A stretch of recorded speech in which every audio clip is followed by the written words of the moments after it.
Welcome everybody to another episode of Shot in the Dark. I'm your host, John Siino Evil here. Let's get right down to it, starting with Monday's AEW Dark Elevation from Cincinnati. We have Emi Sakura with a record of 5-1, defeated Queen Aminata 0-5 with the twisting elbow from the second rope. Sakura still accompanied by Lulu Pencil. I want to see Lulu Pencil wrestle in AEW. Can we make it happen? Frankie Kazarian with a record of 25-4, defeated Ren Jones easily with the chicken wing. We go to Penelope Ford with a record of 12-4, defeated Leyla Lennox, making her debut here, quickly by submission with her version of the Muda Lock. The Butcher and the Blade are reunited with a record of 5-0, number 3 in the tag team division, defeated the team of Truth Magnum and Turbo Floyd. Magnum and Floyd are also known as the Outrunners in OVW, and this is the Butcher's first match back since April of 2021, and they win this match in a little over a minute with a neckbreaker powerbomb combo. Jade Cargill continuing her streak of wins here with a record of 12-0, defeated Shauna Reed easily with the Jaded. Anna Jay and Ty Conti reunited, defeated the team of Ella Shea and Jay Lee, both making their debuts. This is the first time that Jay and Ty have been teaming up since the Brody Lee tribute back in December of 2020. Jay Lee has appeared both on SmackDown and Raw when they visited Ohio back in 2018 and 2019. Anna Jay gets a submission win here with the Queen Slayer on Jay Lee. Daniel Garcia defeated Lee Moriarty with his pullback sharpshooter move. Very good match here, about 6 minutes or so. It's interesting because this is a match that Moriarty got signed right after by Tony Khan. I think it's only a matter of time till Daniel Garcia gets signed. I mean, he's been stacking up wins on AEW recently. So I'm not sure if it's a schedule issue or something else conflicting, but I'm pretty sure we'll be seeing Daniel Garcia soon in AEW full-time. Speaking of AEW full-time, Sky Blue in the next match is another one that I think will be signed soon. Every time she comes out, she has a really good reaction. But she lost here in the main event of Elevation against Nyla Rose with the Beast Bomb, but Sky was able to get some offense in.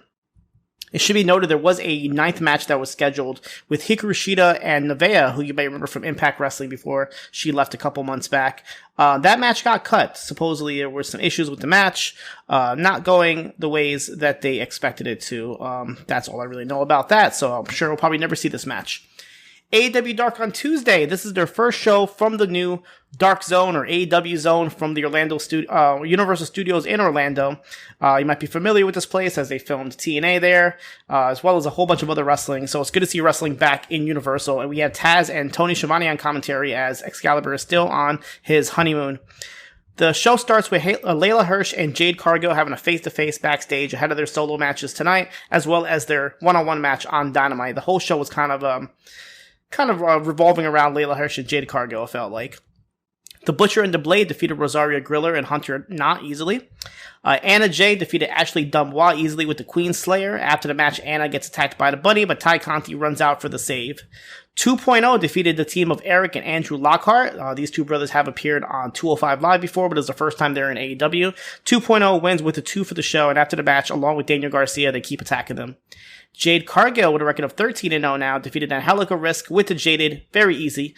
Smart Mark Sterling comes to the ring, cuts a promo saying that they're going to beat Leyla in her hometown of Newark on Dynamite.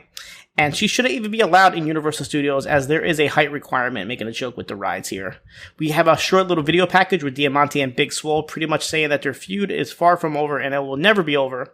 Fuego del Sol, with a record of 2-29, defeated another masked wrestler named Mysterious Movado, who's making his debut in AEW, but he has been wrestling in the Indies for about 20 years or so. Fuego wins with the Tornado DDT. He also comes out with brand new theme music.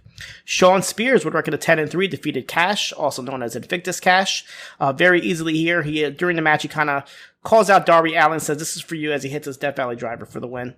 We see a promo from Sonny Kiss and Joey Janela kind of going back and forth about their history. Sonny Kiss says that they were having fun, Janela and Kiss, but had a feeling that things weren't going right for a while. And then when Janela super kicked Kiss, he didn't want to know, he didn't know how to feel. But he's going to remind people that Janela is a piece of shit and a loser, and then Janela Khan chimes in and says that next week it's the end of Kiss and the romance is over. So they didn't really say when this match is going to take place. I'm not sure if it's going to be on Dynamite or Elevation. I'm pretty sure it wasn't taped as part of these Dark tapings, so not sure where that's going to happen. But maybe it'll be on Dynamite itself tonight on in Newark, since it is New Jersey. That is Joey Janela's hometown. I'm pretty sure Sonny Kiss is also from New Jersey, so that should be pretty interesting. It might be taped on Rampage, actually, now that I think about it. Match number 7, Orange Cassidy, Chuck Taylor, and Wheeler Yuta defeated the team of TH2 and Jora Joel. Fun little 8-minute match here. Some funny comedic spots from Orange Cassidy, as always. There's one part where I think it's Chuck Taylor and Orange Cassidy go for a double suplex, but Orange Cassidy just does nothing and lets Taylor do all the work. Pretty funny.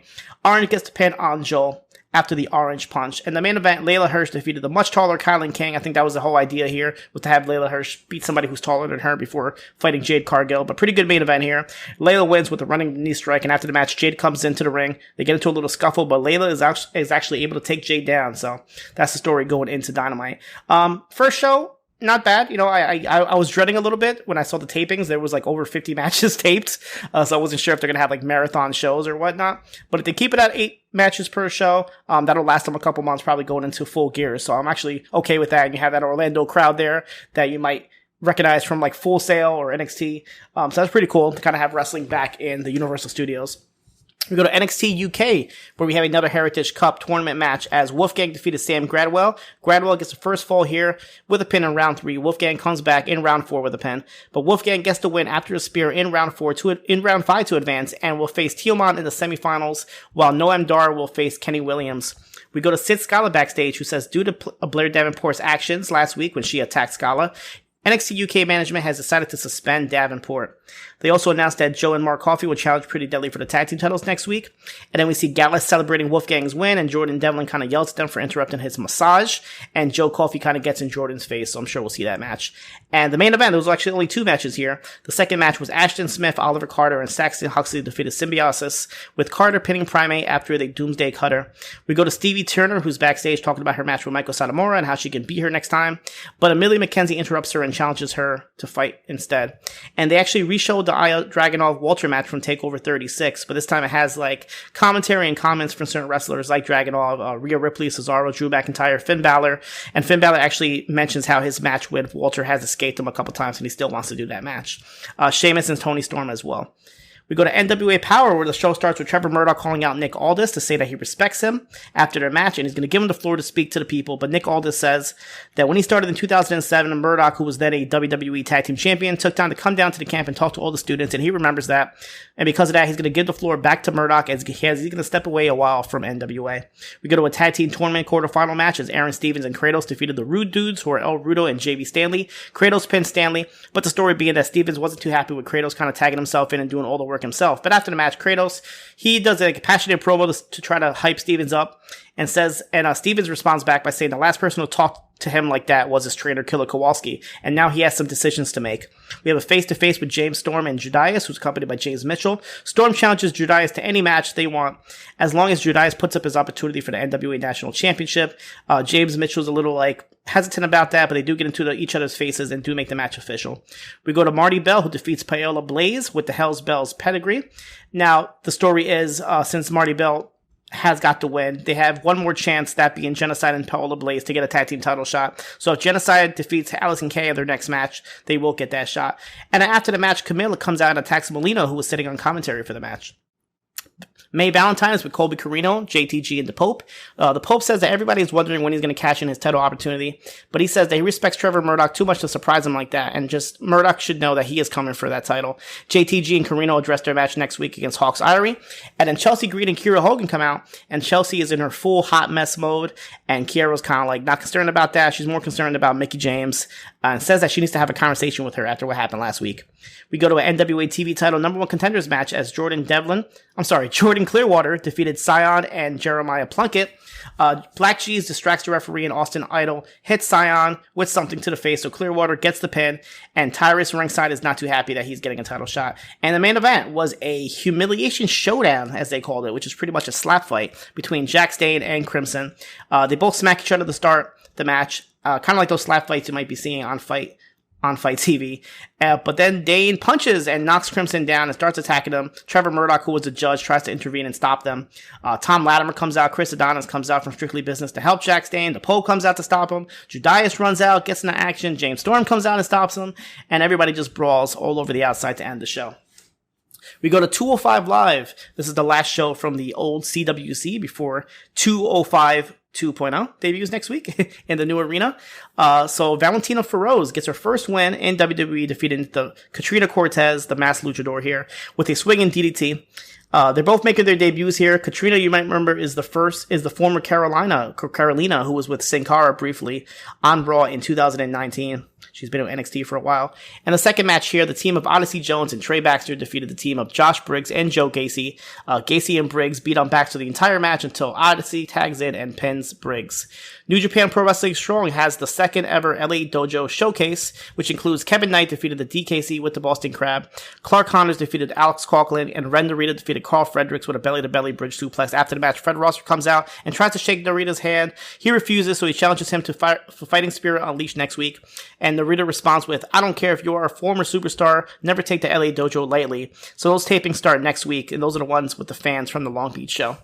Ring of Honor, this is the show that aired before Death Before Dishonor. If you haven't checked it out, I have a report on postwrestling.com on that. But on this show, the Briscoes defeated Bandito and Ray Horace, with Horace getting the pin. With Horace getting pinned after the Doomsday Device. We have a Pure Rules match with Josh Woods defeated Will Ferrara with the Chaos Theory suplex. And the main event for the Ring of Honor Tag Team Championships, we have brand new champions as Dragon Lee and Kenny King of LIF defeated Violence Unlimited's Chris Dickinson and Homicide, with Dragon Lee pinning Dickinson, and they are the new champions. WWE main event, we have Doudrop making her main event debut, defeated Dana Brooke. This is Dana Brooke's first match since Mandy Rose left to go to NXT. And Ricochet defeated Cedric Alexander. The WWE Network editions of the week, Progress Wrestling Chapter 121, as well as ICW Fight Club. You guys can catch me on Rewind the Dynamite with John Pollock tonight, talking about the Newark show. This is a show that I was supposed to go to originally, way back when I got tickets before the pandemic, way back when it was promoted as the first ever Blood and Guts show. It's not a Blood and Guts show, so I decided to not go to the show. Instead, I'll be going to Arthur Ashe next week instead. Seems to be a much better show. But I'm looking forward to tonight. I know back when the show did get postponed, Cody Rhodes said, "Don't worry about it, Newark, we're going to go ahead and make it up for you." So we'll see what he has planned. Who knows? There might be something big that happens. I'm just hoping for some sort of hype before the Arthur Ashe show, basically. That's it for me this week. You guys can catch me here next week for another episode of Shot in the Dark.